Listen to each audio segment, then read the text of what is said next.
The ocean was black under the pre-dawn sky, its surface broken only by the jagged shadow of the seawall ahead. Brooke moved shoulder to shoulder with the Marines, the water up to her chest and cold enough to make her lungs ache with every breath. The current pulled at her legs with steady force, and each step sank her boots deeper into the soft sand before she could wrench them free. Her visor caught the spray from the waves and the salt water streaked across it, distorting the dim shapes ahead and forcing her to blink against the stinging grit that came with it. The wall seemed to grow taller with every yard they closed. It rose as a massive slab of concrete, slick with algae and shining faintly in the weak light from the distant shoreline. Waves slammed against it in slow, booming impacts that rolled through the water and into her chest, as if the structure itself was alive and defending its ground. She felt more than heard the deep thrum of rotor blades overhead, and the wash from the Marine Corps helicopter pushed spray into her chest harness, adding to the weight already dragging on her body. Their pace was deliberate, neither rushed nor slow, each step timed to the pull and shove of the tide. Even in the darkness, she could make out the faint reflection of tracer fire over the water, thin red lines slicing through the air and fading into the distance. They were not aimed yet, not close enough to force them under, but they carried the promise that the range would close soon. Brooke kept her head angled forward, visor tilted to shield from the next slap of salt spray, her breathing loud in her own ears. The surf broke in uneven sets, some small enough to push through without thought, others powerful enough to force a half-step backward. She glanced at the Marine to her right, his expression hidden behind his own visor, but his movements matching hers exactly. A shouted order came from somewhere ahead, the words lost in the noise of the waves. She repeated the instruction into her comms, her own voice sounding muted against the constant roar. A submerged sandbar caught them unexpectedly, rising underfoot and then dropping sharply again, breaking their formation for a moment. Brooke shifted sideways, signaling with one hand for the two Marines behind her to keep in line. The shift slowed their advance, and the seawall seemed to grow even taller in the time it took to regain position. The air smelled of salt and diesel. The mix carried on the wind from the shoreline where support craft waited out of sight. She could feel the fatigue already working into her legs, each step made heavier by the water clinging to her uniform and the weight of her gear. The steady pull of the ocean felt as constant and deliberate as an opposing force, wearing at her balance and her patience. Her gloved fingers flexed around the grip of her rifle, the metal slick with a thin film of seawater. Somewhere above the thump of the helicopter and the rush of waves, she caught the faint echo of distant fire, more felt than heard. The water grew colder as they moved deeper into the low tide channel, its depth unchanged but the current sharper. Brooke's breath fogged the lower edge of her visor, narrowing her vision and forcing her to tilt her head for a clearer view. She could see the seawall's surface glistening under scattered flashes from the shoreline, tiny flecks of light from muzzle bursts far away. The structure itself seemed unbroken, except for one narrow causeway, just visible as a darker cut in the concrete. The helicopter passed overhead again, its shadow crossing them briefly. Spray lifted from the surface in a broad sheet that struck her face and chest before falling back into the water with a sound like heavy rain. She kept her eyes on the wall, measuring the remaining distance by how much detail she could see in the dark. The algae on the lower edge caught the faintest gleam of reflected light, green-black and slick enough to glisten even at this range. Her shoulders were sore from the constant resistance of the water. She adjusted the straps of her harness without slowing, the motion practiced and quick. The Marines on either side moved in unison, their formation steady now despite the uneven bottom and the steady beat of waves. The shouts of the squad leader were still mostly lost to the ocean, but the rhythm of the advance needed no words. A small wave struck at an angle, cold water sliding into the gaps between her vest and uniform. She let out a slow breath, steadying her balance as the current eased. The wall was close enough now that she could make out the darker shapes along its upper edge. Outlines of defensive positions built into the structure. Another faint streak of tracer fire arced overhead, this one closer, its glow reflected in the water just in front of them. Brooke's grip tightened slightly. The seawall loomed over them, and the narrow causeway in its face seemed the only path forward. The sound of the waves striking the base was almost a physical blow, each one hammering the water around them. She kept moving with the formation, feeling the resistance in every muscle. The first sharp crack of incoming fire was still ahead, but the fight had already begun in the way the sea itself tried to keep them from the wall. The first burst of incoming fire came in a sharp, cracking series that echoed off the water and the wall ahead. Brooke saw the tracers before she heard the rounds, red-orange arcs cutting across the dark and striking the water in heavy, splashing impacts. The sound of each strike was flat and hard, like someone slamming metal into a full barrel. She forced herself lower, the cold water pulling at her gear. Her movements slowed but deliberate. Muzzle flashes sparked from narrow slits in the seawall's upper tiers, flaring bright against the darkness and vanishing as quickly as they came. Searchlights swept in staggered arcs, the beams breaking into fragments as they struck spray and mist. For an instant, one light caught the silhouette of a Marine to her left, bent forward against the water's push. The beam moved on and she lost sight of him, replaced by the sudden flare of more fire from above. A round struck the surface just in front of her, throwing up a burst of cold salt water into her visor. The droplets streaked across her view, blurring the edges of shapes ahead and forcing her to blink them clear. The water slapped against her chest as another wave rolled in, higher than the rest, pushing her half a step sideways. She felt a Marine to her right shift with the same movement, and when another surge threatened to take him, she reached across and caught his harness, steadying them both. The fire from the wall increased, each burst coming faster and holding longer. Heavy machine gun fire joined the smaller rifles, the sound deeper and more punishing. The water around them seemed to lift and churn with every impact, the rhythm of the ocean broken by the jagged tempo of the fight. Brooke's breathing was louder in her ears now, her visor fogging low along the edges as the cold air met the heat of exertion. A shout came from somewhere ahead, almost lost in the noise, and she caught only enough of the words to know it was an order to push left. She repeated it into her comms, her voice steady, then signaled with her free hand to her element. The movement was awkward in the chest-deep water, her arm cutting through the resistance before dropping back to her weapon. A moment later, the formation shifted, the line bending slowly toward a darker section of the wall where the fire was lighter. They found a temporary break in the onslaught behind a half-sunken slab of the old breakwater, the concrete dark and jagged with barnacles. It rose only far enough to break the surface, but it gave them a narrow shield from direct fire.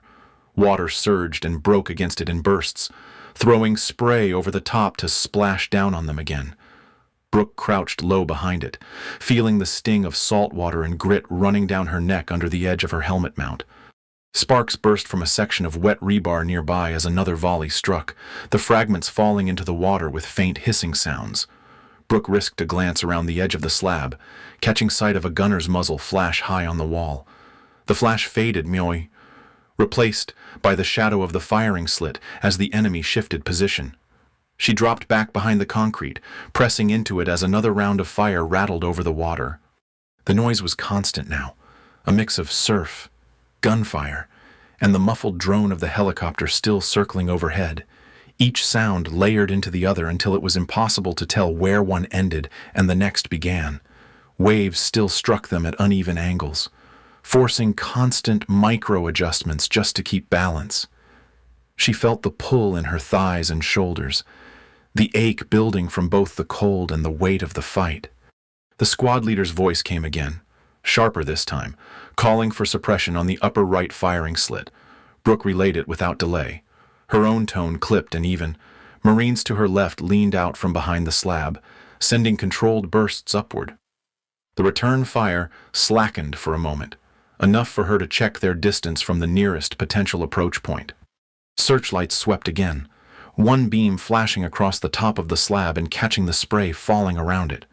Brooke stayed low, counting the seconds until the light shifted away.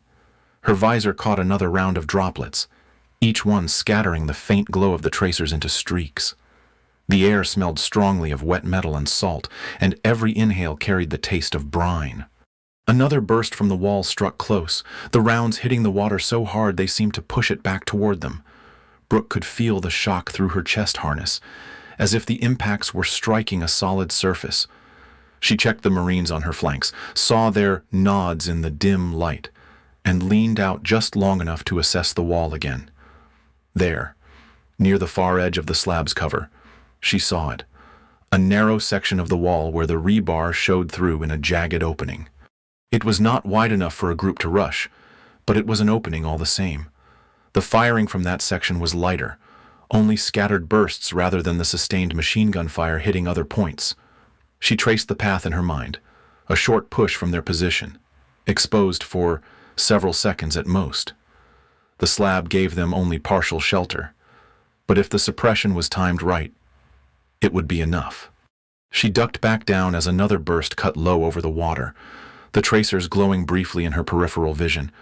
The sound of the impacts and the hiss of spray were nearly indistinguishable now, the two blending into one harsh backdrop. Brooke took a slow breath, steadying her pace of thought, then keyed her comms to report what she had seen. Her voice was calm, but her eyes stayed fixed on that dark gap in the wall, already measuring the steps it would take to reach it. Brooke raised one hand above the waterline, signaling her element to shift.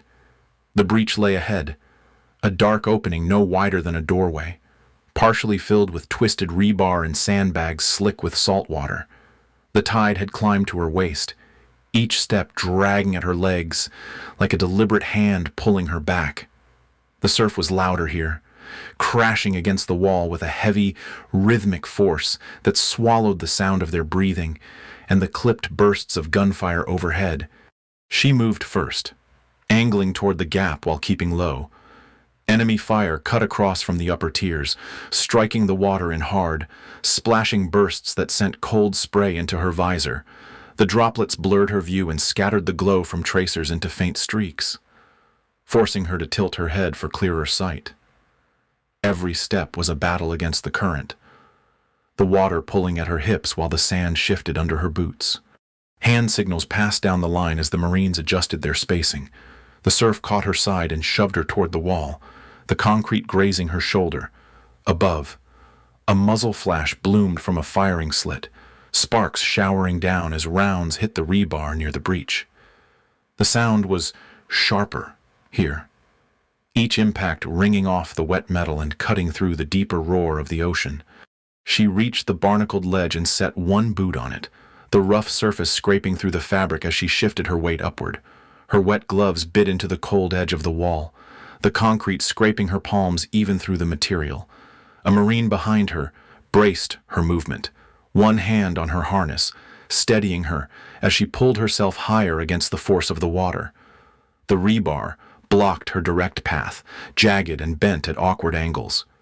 The fire from above intensified, rounds sparking off the obstruction and throwing shards of wet concrete into the water. She leaned back slightly, pressing against the wall, and reached into her pouch. The flash charge was cold in her hand, the pin rough against her thumb. She pulled it, counted the seconds through the crash of surf, and hurled it through the gap. The explosion was not a shattering roar, but a deep, chest-thumping concussive blast, its thunder swallowed almost instantly by the ocean's constant pounding. Light flared through the breach, bouncing off the slick interior walls and catching on the wet rebar. Brooke did not wait for the light to fade. She moved with it, hauling herself forward and forcing her shoulders past the twisted metal. Her gear scraped hard against the concrete edges, the harness catching for a moment before sliding free. She dropped to one knee inside, boots splashing in the pooled water that filled the lower corridor. The air inside was damp and heavy, tasting of salt and dust. Her visor was spotted with droplets, the light from outside filtering through in thin beams that caught on the swirling mist from the blast. The Marines followed in quick succession, each one forcing through the narrow gap with controlled urgency. Their boots struck the water with hollow splashes, the sound bouncing off the tight walls. Brooke kept moving forward, clearing the entry point to make room for the next man in behind her. The surf was still visible in flashes, its movement a stark contrast to the stillness of the corridor ahead. She could feel the shift in the fight. Outside, every step had been a battle against water and wind. Inside, the space was constricted. The noise of the surf muted but still present as a constant low rumble through the walls. The lighting was faint, broken by shadows from hanging cables and warped metal plates. The air smelled of old seawater and something sharper, the tang of gunpowder hanging from the blast. Her shoulders burned from the climb, the weight of her gear pressing hard now that the water no longer supported it. She adjusted her grip on her weapon, feeling the slickness from her wet gloves, and scanned the narrow hallway ahead. The floor was uneven, water pooling in dips and running in thin streams toward a drain somewhere deeper inside. The corridor walls glistened with moisture, the droplets catching the dim light in uneven patterns.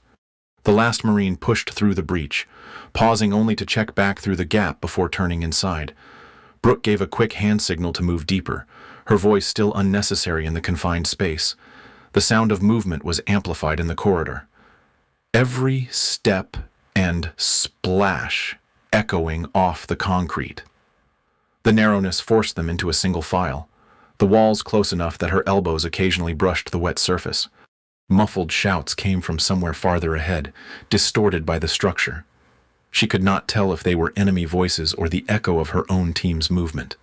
The rebar and sandbags at the breach kept the opening secure behind them, but the same narrow point that had let them in would make a retreat slow if it came to that. Brooke kept her focus forward, knowing hesitation would only give the defenders time to reset. Her breathing steadied as the rhythm of the push returned.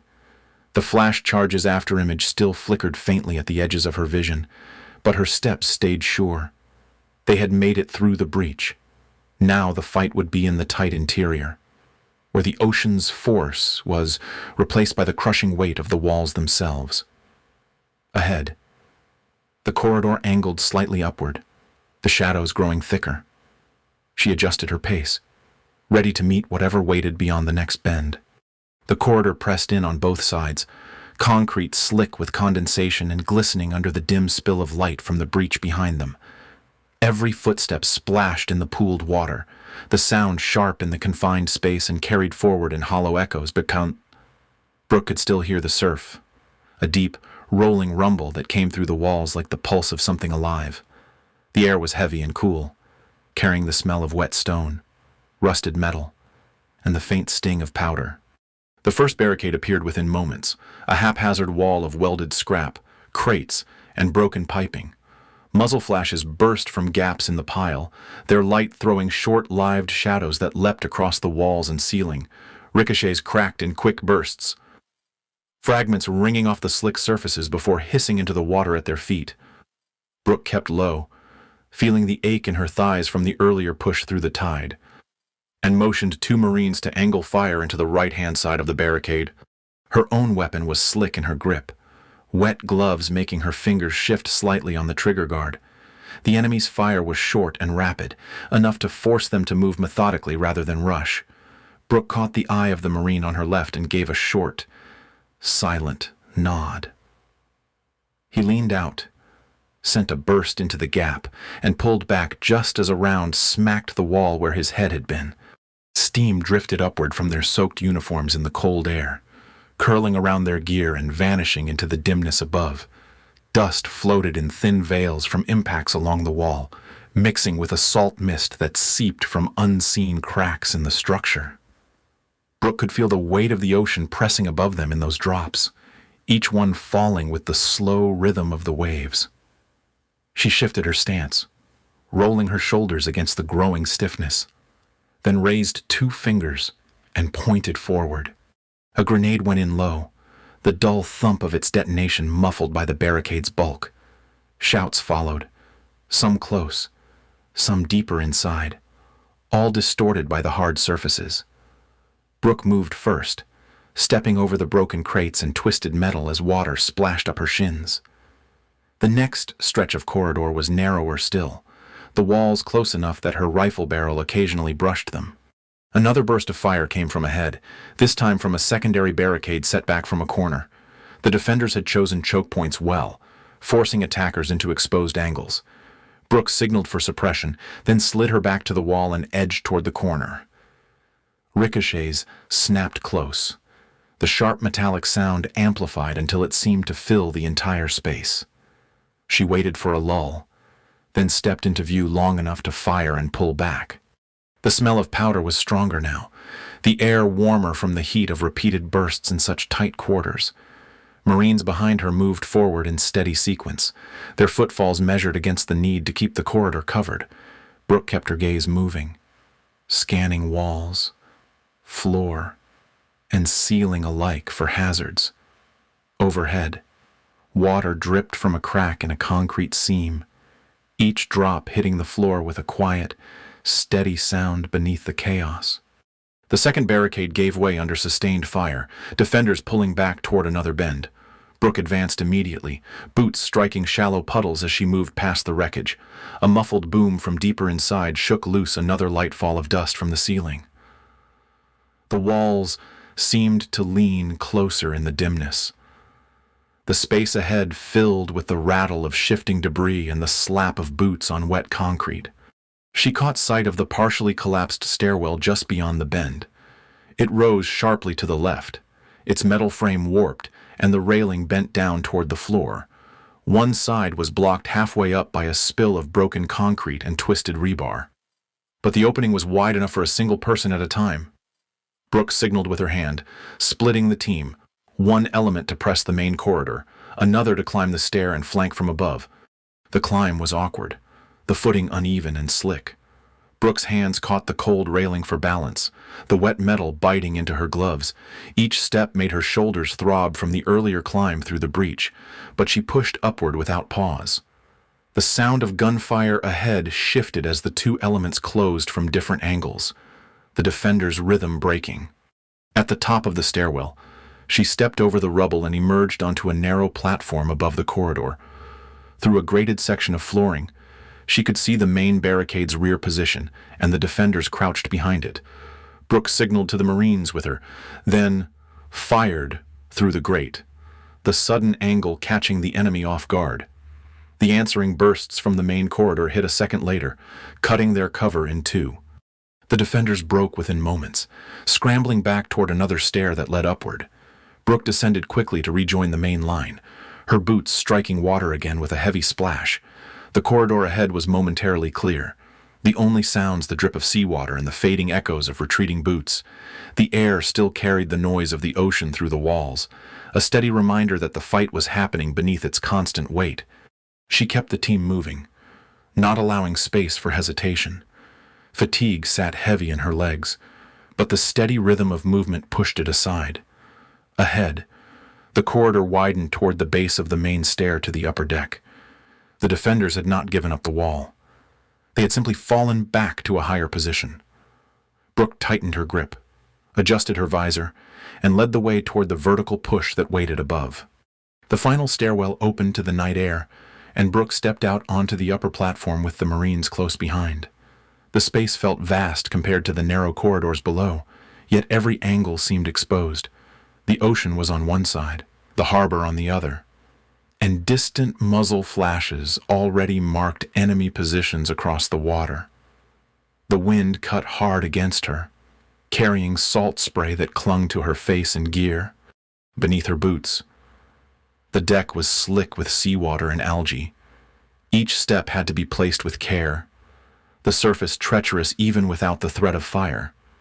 The concrete underfoot shuddered with each heavy wave that struck the base, the vibrations running up her legs in sharp pulses.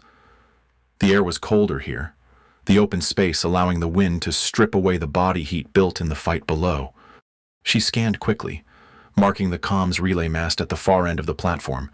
Its steel frame was slick and glinting in the scattered light, the cables running down to anchor points set into the deck. Brooke sent a short command into her comms, directing 2 Marines to take position there, while another pair moved to hold the breach entrance they had just cleared. Her own pace carried her toward the mast, her gloves slipping slightly when she caught the railing of a narrow catwalk that cut across the open space.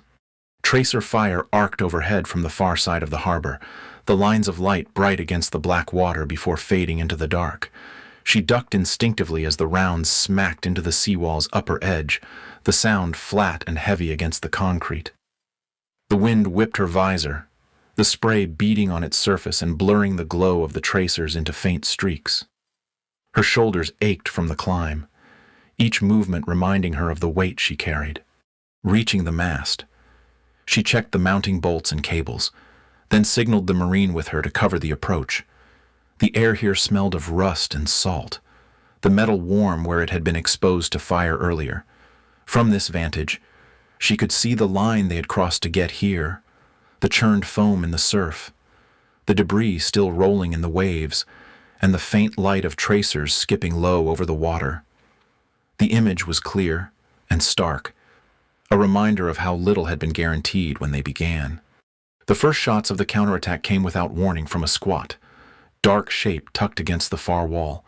The maintenance hut's door burst open and defenders poured out, their fire sharp and concentrated.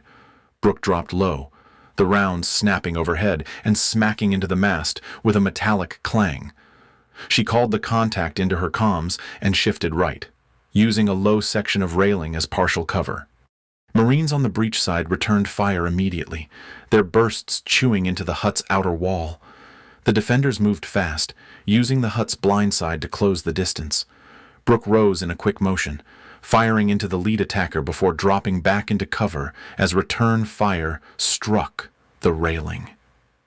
The wind carried the smell of powder across the platform, sharp and acrid even in the cold air. The fight was close and fast, the space offering little room to maneuver. Brooke advanced in short bursts, keeping her movements aligned with the suppressive fire from her team.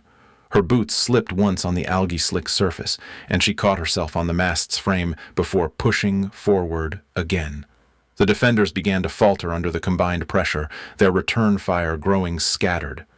She closed the last few yards with 2 Marines at her side, breaching the hut in a short, violent rush.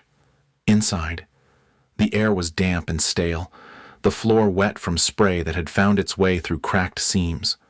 The remaining defenders gave ground quickly, retreating through a rear access that led nowhere but the exposed deck.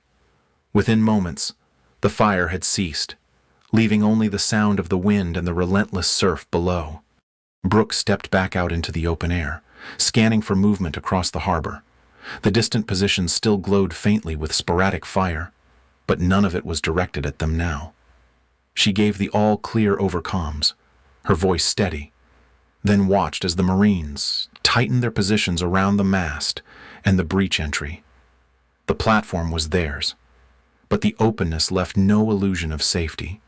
The wind still cut through, carrying the salt and spray high enough to dampen every surface. The deck trembled again as another heavy wave struck below, the force running through the structure like a pulse. Brooke adjusted her stance, planting her boots firmly, despite the slick ground. Around her, the Marines moved with practiced efficiency, their gear dark with water and their faces drawn from the long push. She let her eyes drift once more to the black water beyond the wall, the foam still swirling where the tide pulled against the concrete. The tracers had faded, but the memory of their arcs remained sharp, even here, on the highest point of the seawall. The sea and the enemy were never far. The platform was secure, but the fight had not truly left. It lingered in the cold air, in the spray on her visor, and in the constant pressure of the ocean just below. The platform felt different now, but not quieter. The same wind that had carried the smell of salt and powder still cut across the deck, carrying spray high enough to dampen every surface. Brooke leaned against the wet concrete, the cold seeping through her uniform. Her visor was lifted, letting the mist strike her face without filter. Marines moved around her, their boots thudding on the slick deck. Some were dragging sections of heavy weapon mounts into place, the muted clatter of metal against concrete nearly lost beneath the constant roar of the surf. Others took position along the wall's edge, their eyes scanning the black water beyond the harbor. The deck shivered again as another wave slammed the base below, a reminder that the ocean was still pressing against them. Her hands shook slightly when she reached up to adjust a strap on her harness. The tremor was from exhaustion more than nerves. Her muscles drained from the hours of effort and weight. Thin rivulets of seawater ran down her sleeves, dripping off her gloves and pooling at her feet. She flexed her fingers slowly, feeling the stiffness that came with the cold. A pair of reinforcements moved past, their gear still dry and their steps quick. They carried belts of ammunition toward the newly placed weapons, their voices low and steady as they confirmed positions. Brooke listened without looking, the words half lost in the wind, but enough to know the setup was nearly complete. She pushed herself upright, the stiffness in her legs making the movement slow. The air was heavy with the smell of wet stone and metal. Somewhere to her right, a loose piece of debris rattled against the railing each time the wind shifted. Farther down the platform, a Marine adjusted the angle of a mounted gun, the faint metallic creak carrying across the open space. Every sound was subdued, each movement deliberate. She stepped toward the edge, boots slipping slightly before finding grip. Below, the waves struck the wall in long, rolling impacts that sent sheets of white spray upward. The water pulled back with a deep hiss before gathering itself again, the rhythm as steady and unchanging as her own breathing. The sight was almost the same as when they had begun the approach, but now she stood above it instead of in it. Her eyes stung from the mix of salt and grit that had worked in under her visor during the fight. She blinked against the irritation, the motion making her vision water briefly. The wind caught her braid and pulled it against her shoulder, the strands damp and heavy. She let it rest there, unwilling to waste the effort of adjusting it. A voice came over her comms, confirming the breach entry was secure and the lower levels were clear. She acknowledged it with a short reply. Her tone level, the sound of more reinforcements moving onto the platform followed, their presence filling the space with a quiet but steady confidence. Brooke placed one hand against the wall beside her, the surface cold and rough beneath her glove. The seawall was theirs now, every inch taken through a mix of force and endurance, yet it did not feel conquered. The ocean still struck it with the same relentless force, as if unaware of who stood above. She let her gaze follow the horizon, the dark line where the black water met the faintest trace of pre-dawn light. Foam swirled where the tide pulled back from the base, drifting and vanishing in the churn. The spray rose again, misting her face and carrying the brine to her lips. Her breathing matched the timing of the waves without her noticing. Each inhale came as the water surged upward, each exhale as it drew away. She stayed that way for a while, letting the sound and rhythm settle into her, knowing the sea would keep its pace long after the fight had ended.